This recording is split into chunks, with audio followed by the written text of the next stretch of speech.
Alors, je vous propose qu'à partir d'un dispositif à médiation qui utilise le conte comme médiateur, j'ai envie d'interroger aujourd'hui avec vous la dynamique potentielle de cette médiation selon deux axes qui s'entremêleront dans l'exposé. D'abord, comment cette médiation conte œuvre à la transformation des contenus les plus archaïques et les moins secondarisés en des représentations plus symbolisées. Pour le dire un peu autrement, comment la création collective d'un conte et la dynamique narrative qui s'appuie sur les associations du groupe des patients engage-t-il un travail de transformation de l'impensé en représentation acceptable pour le sujet lui-même et surtout partageable dans une perspective intersubjective. L'autre axe, on peut s'interroger sur la manière dont le dispositif peut initier une tentative d'organiser le chaos et l'incompris, le mystérieux, l'inquiétante étrangeté, de la même manière que les mécanismes oniriques, le travail de rêve, réalisent de manière hallucinatoire le désir, certes, mais aussi tentent de figurer ce qui reste en souffrance de représentation.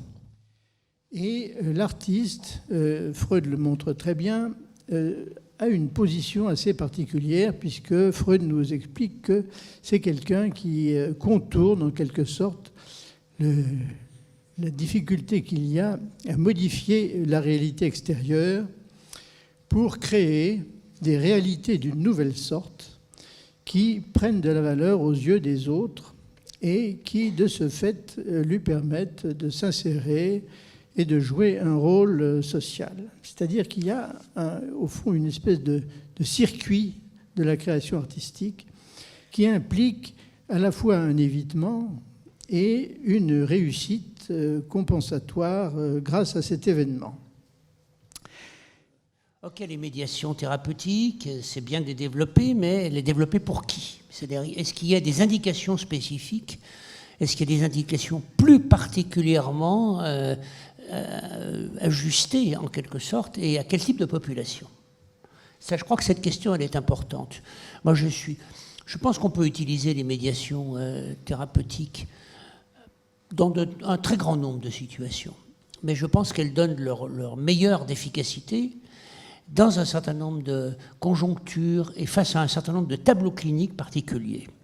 Alors, ces tableaux cliniques particuliers, on peut essayer de les serrer, et là déjà on commence le dialogue avec Paul, autour des pathologies du narcissisme, autour des dérèglements importants du narcissisme, de ces formes de dérèglements importants qui ont des incidences sur le vécu identitaire même de la personne. Et je crois que ça, c'est quand même quelque chose d'important.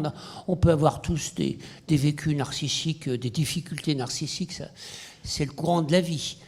Elles n'atteignent pas tout le temps de sentiments identitaires. Je pense que dans le cas de la criminalité, dans le cas de la psychose, dans le cas de l'autisme, dans le cas de l'antisocialité d'une manière générale, il y a toujours quelque chose de la dérégulation narcissique qui atteint quelque chose de la possibilité même de se sentir être. Et je crois qu'en ce sens-là, ça vient mobiliser une question identitaire pour les sujets. Alors, voilà, donc ça serait mon hypothèse.